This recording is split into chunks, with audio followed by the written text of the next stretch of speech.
Okay, I had turned the phone off for a little bit so I could have both hands for wood gathering. Like I said, this stuff burns really well. It literally can be broken apart with no effort. I mean, remember, this is the desert and everything is pretty dry, so even these larger pieces, with very little effort, you can break them apart, make them into nice size fire pit wood burning areas instead of having to throw a big log on. Couple things I might not have mentioned. Sometimes it's easier to find downed wood along the roadsides.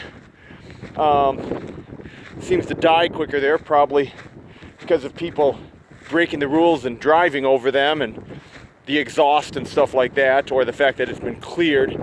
So it's a little bit easier sometimes to find, but like I said, when you got the entire desert to yourself, you're not going to have trouble finding burnable sources.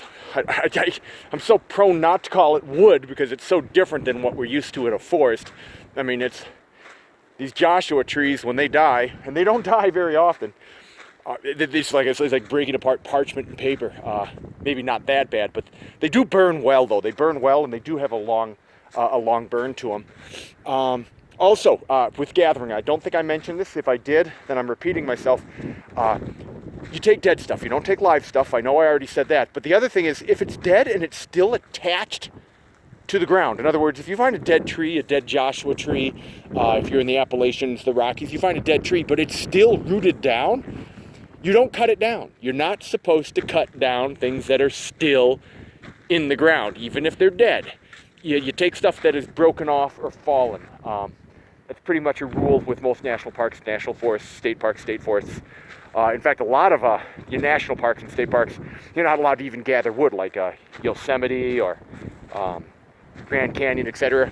You have to bring in your own wood. And remember, when bringing in wood, it has to be within a certain radius, maybe 20, 30 miles of where they don't want you transporting parasites, diseases, or dangers that are not indigenous to the area. They don't want you spreading diseases to the forest and stuff, which happens a lot. So there is a ban on how far you can bring firewood in. It has to be local wood. Anyway, getting back to, I got to work out yet, gonna take a shower.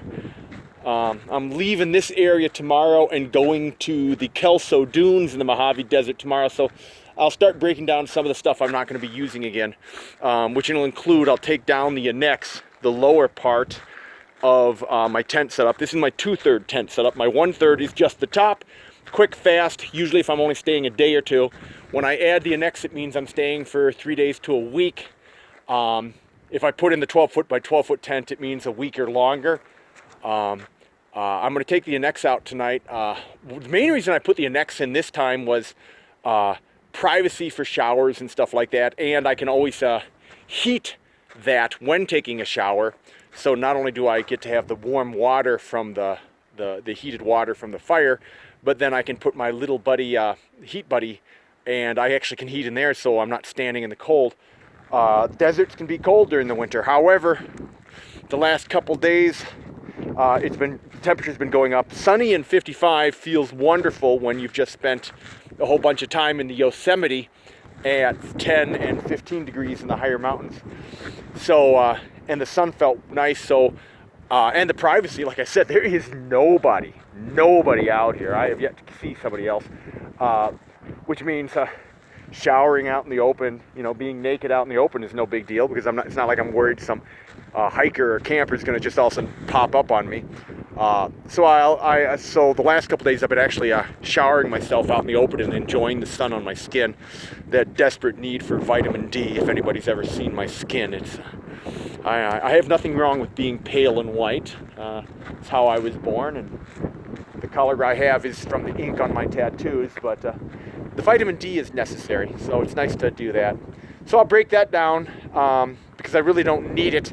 And when I go to the dunes, I'll assess if there's anybody else there or not. I already know it's supposed to be 60, 65 to 68 the next couple days, tomorrow and the day after that, and possibly the low 60s, upper 50s the day after that, which is also all the time I'm going to be in the Kelso. So if there's nobody around in that area, if nobody is in that part of the desert either, then I'll probably just not even put up the annex. Anyway, long-winded, yippity-yappity, but that's just the way I am. Hugs, kisses, hugs, kisses.